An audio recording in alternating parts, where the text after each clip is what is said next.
All right, next on the agenda, we have our first of our lighting ones, which is doing fire. So for all the lighting ones, what's going to become really important is first darkening everything that isn't the source of your light. In order to make that seem the brightest, we need to make everything else darker so that it has room to glow. So I'm going ahead and using a lot of water washes and a couple layers with a deep navy, a bit of purple, and some black to create our base layer of darkness. I kind of really quickly drew something kind of like the skyline in this painting, but it's a little it's a little unsolved, but you'll get the idea. So once we've got that dark enough, I'm using a lot of water layers. Like I said, while that's drying, I'm going to go ahead and kind of block in also the darker layers of our buildings themselves so that we just keep that brightness to the fire itself and to the bounce light from the fire. I am using a little bit of a warmer color while I'm painting these in so that even though it's darker, the sky stays cooler, it helps it recede. So even though this is a darker value, it helps it come forward and shows us that that fire is like bouncing around some light on that and warming it up a bit. So I'm using like a cool umber mixed with a black and some washes. I'm still doing it pretty translucency, a lot of water because it helps me block in shapes quickly without feeling like I'm entirely trapped by them and having to solve them. So the first thing I'm going to do for beginning to paint the fire itself is using white paint. Just starting to really dry brush in, sort of softly sculpt what our brightest points are going to be. Where it starts from the building, I want it to stay pretty close to bright white, and then we want some movement up across the top, a few places of flashes where the fire's kind of moving into the sky and it's a little more obvious. The fire trick for this, I think, is to work a lot kind of wet into wet and not worry too much about how it blends, like what it's doing is only helping you. But I did make sure that that black and blue background is entirely dry before I move to this step, or they'd be mixing together, right? So as I am kind of blocking in our initial white areas, I do have a bit of medium into this paint to keep it from drying as quickly on me and to help me kind of have time to move it about a bit more. I'm also going to turn it over. It just makes it so much easier to pull those like graceful lines to a point if I'm going towards myself instead of pushing away from myself. And I went ahead and turned over the research image also so that you can still see what I'm doing. Sorry. So as I'm pulling those towards me, they have a bit of a rhythm where they're coming to a point tilting on the diagonal towards that bottom right-hand corner. And I'm using water now with my white to kind of get these layers of translucency that I can taper out.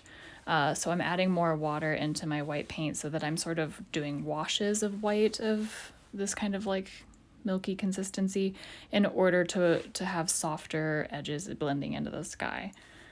So the next thing I want to work on is a bit of a yellow. So I've got a pretty lemony yellow. I'm doing it with quite a bit of medium. We're also going to add a bit of water to it, but I like to start with medium so that there's a little bit more binder in it before I start really, really soaking my page.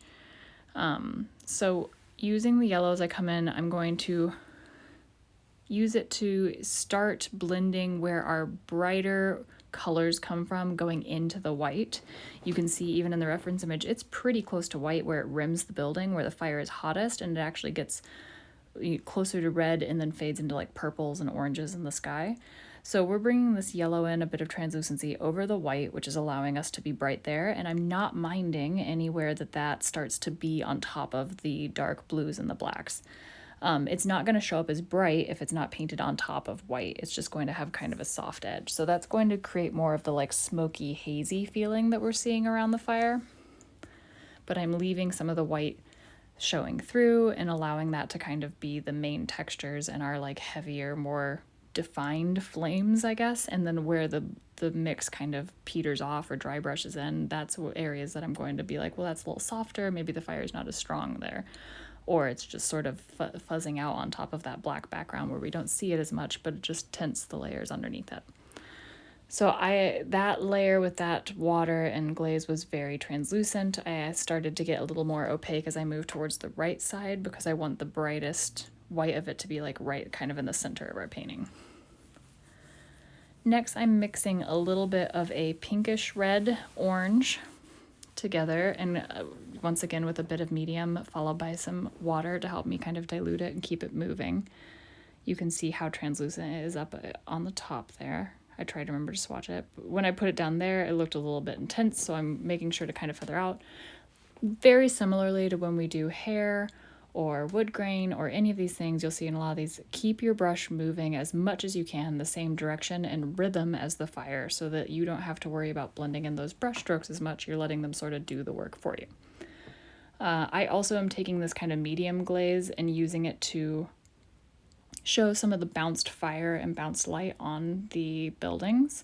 And we're adding a little bit of a flame coming out of like a door or a window down here, just so you can see how easy it is to put down a white base. Before it's even dry, we can be mixing yellows and oranges into it, and we can really quickly have a little bit more of a defined world. And then we can draw, you know, like the bridge or whatever is going across in front of it and start to build up our depth of our like city skyline. So while some of my layers on the fire are drying, I'm going ahead and deepening. If the fire skyline is our background, I'm going ahead and creating kind of and deepening the shadows of what would be like a secondary skyline in front of this one that is getting darker and more solid as it's coming towards us. Also to help with that contrast so that the fire is by far the brightest thing on the page. So this is a bit of a violet. Once again, it's translucent, got a bit of medium in it, got a little bit of water in it, and I'm using that to soften the transition from that orange and yellow into the blue sky and to add some shadows, which you don't think about, but shadows inside the actual flames themselves. So you can see here that it's got a lot more texture. We've turned it right side up. It's got the same movement. It's got a lot of the same layers. And it's hard to see it right now because there's kind of different sections. Some of it has a more of a gloss medium or like a wet stand on it, and some of it's going to be a bit more matte. So when this has dried, I will probably go over it with a unifying gloss layer so that my darks stay really, really dark. Gloss helps with that. And that will kind of help me create harmony between all of my different painting techniques on this as well. So since a lot of that was soft and done with different layers of the gel medium, I am going through with a bit of the bright yellow and choosing some flames in some areas to pull back out, as well as with the white, so that we do get that feeling that you see in the research image of these like trailing tails of fire that are more solid going into the sky. You don't want it to be entirely painterly. And to help push that brightness that's right next to the top of the building. There's my bad habit of just smudging out an edge of a paint line with my finger that I can't seem to stop doing. You can also use a smaller brush. I used a pretty well-sized round for that, like a 2, I think. So I've also picked up a little bit of a smaller brush for some of these little highlights and these little trailing tails as they move up into the sky. It's just easier to get more variation.